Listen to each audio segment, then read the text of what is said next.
উনি যেহেতু প্রধানমন্ত্রীর ভাগ্নি, দলীয় প্রভাব খাটিয়ে ওনার নামে উনি হস্তান্তর করিয়ে নেন। যেহেতু এই আসামি দেশে নেই, পলাতক, সেহেতু তার বিরুদ্ধে রেড অ্যালার্টের মাধ্যমে গ্রেপ্তারি পরোয়ানা জারি করা হয়েছে। মামলা নম্বর হচ্ছে আপনার 17/4/2025, মেট্রো বিশেষ মামলা নম্বর 14/2026।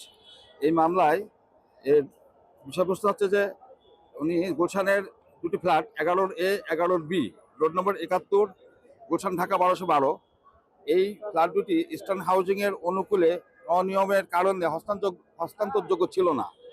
তা সত্ত্বেও উনি যেহেতু প্রধানমন্ত্রীর ভাগ্নি, সেই প্রভাব খাটিয়ে উনি রাজুকের যে নিয়ে আইন কর্মকর্তা ছিলেন, সেই রাজুকের কর্মকর্তাকে দিয়ে দলীয় প্রভাব খাটিয়ে ওনার নামে উনি হস্তান্তর করিয়ে নেন।